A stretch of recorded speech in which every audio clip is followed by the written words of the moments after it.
نحمده ونصلي على رسوله الكريم أما بعد فأعوذ بالله من الشيطان الرجيم بسم الله الرحمن الرحيم رب اشرح لي صدري ويسر لي أمري واحلل عقدة من لساني يفقه قولي رب زدني علما رب زدني علما اللهم فقهني في الدين اللهم صل على محمد وعلى آل محمد كما صليت على إبراهيم وعلى آل إبراهيم إنك حميد مجيد اللهم بارك على محمد وعلى آل محمد كما باركت على إبراهيم وعلى آل إبراهيم إنك حميد مجيد۔ تمام سننے والوں کو السلام علیکم ورحمۃ اللہ وبرکاتہ۔ معزز سامعین، آج سے ہم قرآن پاک کی تفسیر کا انشاءاللہ آغاز کر رہے ہیں۔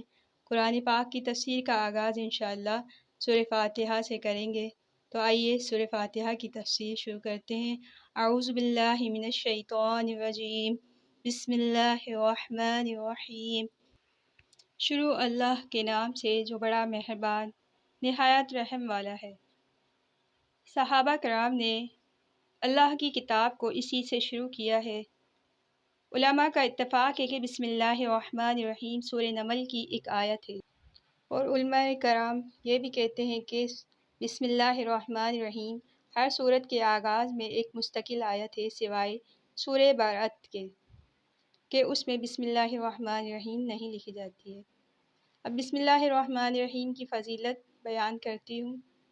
بسم اللہ الرحمن الرحیم کی فضیلت میں چند احادیث آئی ہیں۔ حضرت عثمان بن عفان رضی اللہ عنہ نے رسول اللہ صلی اللہ علیہ وسلم سے بسم اللہ الرحمن الرحیم کی نسبت سوال کیا تو آپ نے فرمایا، یہ اللہ کے بڑے ناموں میں سے ایک نام ہے، اس میں اس قدر نزدیکی ہے جیسے آنکھ کی سیاہی اور سفیدی میں۔ اور رسول اللہ صلی اللہ علیہ وسلم سے یہ بھی منقول ہے کہ مجھ پر ایک ایسی آیت اتری ہے جو کسی اور نبی پر سوائے حضرت سلیمان علیہ السلام کے نہیں اتری، وہ آیت بسم اللہ الرحمن الرحیم ہے۔ ایک اور حدیث آتی ہے کہ حضرت جابر رضی اللہ عنہ فرماتے ہیں کہ جب یہ آیت بسم اللہ الرحمن الرحیم اتری تو بادل مشرق کی طرف چھٹ گئے، ہوائیں ساکن ہو گئیں، سمندر ٹھہر گیا، جانوروں نے کان لگائے، شیاطین پر آسمان سے شعلے گرے، اور پروردگار عالم نے اپنی عزت و جلال کی قسم کھا کر فرمایا کہ جس چیز پر میرا یہ نام لیا جائے گا اس میں ضرور برکت ہوگی۔ حضرت ابن مسعود رضی اللہ عنہ کا قول ہے، وہ فرماتے ہیں کہ جہنم کے 19 داروغہ ہیں، جو ان 19 داروغہ سے بچنا چاہتا ہے وہ بسم اللہ الرحمن الرحیم پڑھے، کیونکہ اس کے بھی 19 حروف ہیں، ہر حرف ہر فرشتے سے بچاؤ بن جائے گا۔ اس کی تائید میں ایک حدیث آتی ہے جس میں آپ صلی اللہ علیہ وسلم نے فرمایا کہ میں نے 30 سے اوپر فرشتوں کو دیکھا کہ جو جلدی کر رہے تھے۔ یہ حضور صلی اللہ علیہ وسلم نے اس وقت فرمایا تھا جب ایک شخص نے کہا تھا ربنا ولک الحمد حمدا کثیرا طیبا مبارکا فیہ۔ اس میں بھی 30 سے اوپر حروف ہیں۔ اتنے ہی فرشتے اس کو لکھنے کے لیے نازل ہوئے تھے۔ اسی طرح بسم اللہ الرحمن الرحیم میں بھی 19 حروف ہیں، اور وہاں فرشتوں کی تعداد بھی 19 ہے۔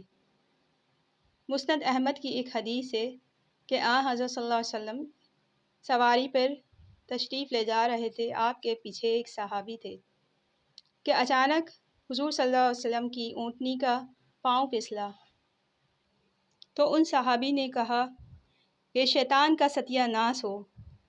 آپ صلی اللہ علیہ وسلم نے فرمایا کہ اس طرح نہ کہو، اس طرح کہنے سے شیطان پھول جاتا ہے اور یہ خیال کرتا ہے گویا اس نے اپنی قوت سے گرایا ہے، ہاں بسم اللہ کہنے سے وہ مکھی کی طرح ذلیل ہو جاتا ہے۔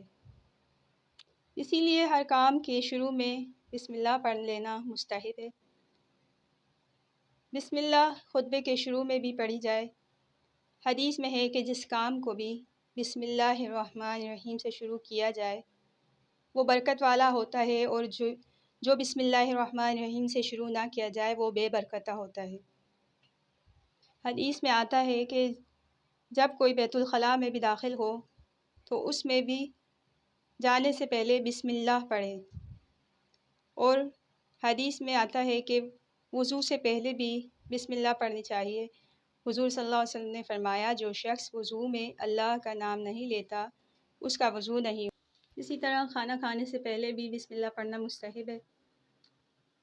اللہ کے نبی صلی اللہ علیہ وسلم کے ساتھ ایک صحابی حضرت ام سلمہ کے بیٹے جو ابھی چھوٹے ہی تھے، وہ آپ کی زیر پرورش تھے، وہ کھانا کھا رہے تھے کہ ان کا ہاتھ تھالی میں ارد گرد ادھر ادھر گھوم رہا تھا، تو اللہ کے نبی صلی اللہ علیہ وسلم نے ان سے پیار سے کہا کہ اے لڑکے، بسم اللہ پڑھ کے کھاؤ اور اپنے دانے ہاتھ سے کھاؤ اور اپنے سامنے سے نوالا بناؤ۔ اسی طرح جانور ذبح کرتے ہوئے بسم اللہ پڑھنا مستحب ہے۔ لباس پہنتے ہوئے، جوتے پہنتے ہوئے، ہر کام میں بسم اللہ پڑھنی چاہیے۔ ہمیں بھی بسم اللہ کو اپنے عادت میں شامل کرنا چاہیے۔ یہ تھی بسم اللہ الرحمن الرحیم کی فضیلت۔ انشاءاللہ اگلی بار ہم سورہ فاتحہ کی فضیلت بیان کریں گے، تب تک